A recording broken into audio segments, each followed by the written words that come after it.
statements that have been requested by Senators Koriro, Sotsi, and Senator Hamida are the clearest indication of how lost we are as a country, Honorable Speaker. There is a big problem in this country and we need to address it. So sample this, Speaker. Yesterday there was a report that 4 people in a place called Ginda in Sako constituency of Marsabit were killed by bandits. Senator Osotsi has told us that they are marauding gangs running around Vihiga, killing people, Honorable Speaker.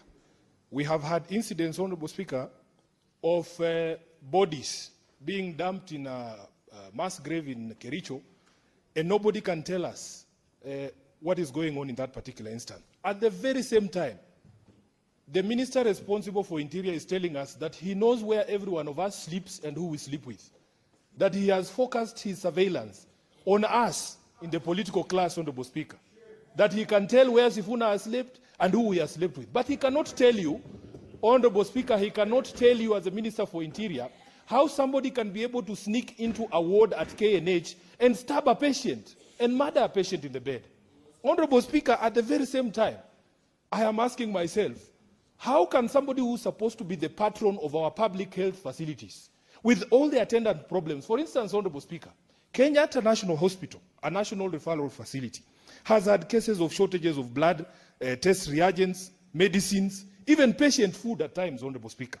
Recurrent problems about failures of critical equipment, including CT scans, dialysis machines. As we speak, the radiotherapy machine has been out of service for 3 months. Speaker, the person who's supposed to be the patron of Kenyatta has run away from Kenyatta and is now using police to take over Nairobi Hospital.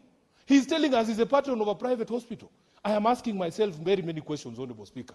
How is it possible for a head of state, a national government, to take over a private facility? So the questions that have been raised by Honorable Hamida require very serious answers, Honorable Speaker.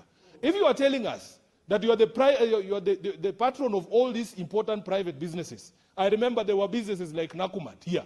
They collapsed, Honorable Speaker. And we never saw police being sent into, Nakumat to be able to take over the affairs of Nakumat. In fact, even at Kenyatta itself, with all these problems that we've listed, Honorable Speaker, when was the last time you had the board of Kenyatta being arrested and taken to court? And the most annoying thing, Honorable Speaker, is that if you look at the membership of that board, these are old men, people with the proper professional records, senior doctors in this country. They are arrested over the weekend, Honorable Speaker. And the president himself confirms that he's the one who sent the police. Speaker, when President Ruto was campaigning, he told us that the era of the use of state security agencies to intimidate and to harass people would be a thing of the past. When he stands up and confirms his mambo ni matatu philosophy in handling of private disputes, we have a reason to worry. Which is why we continue to urge that, Honorable Speaker, this country can never be about shiny things. You are building as a railway. It is ours anyway. It is our money. But you are arresting 80-year-old doctors to take over a private facility. Na yako imekushinda.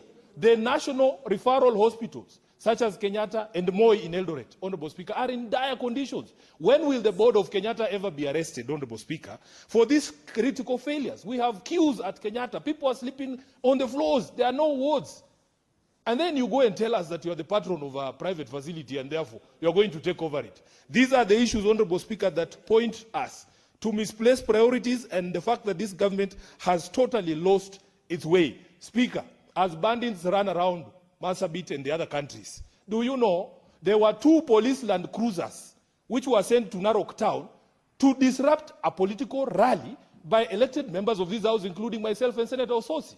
As the bandits run around there, in those areas I've mentioned, Honorable Speaker, would you believe it that if you pass outside Dairy Restaurant, Tuju's restaurant on Ngong Road, there are 4 police land cruisers permanently stationed there for the past 1 week?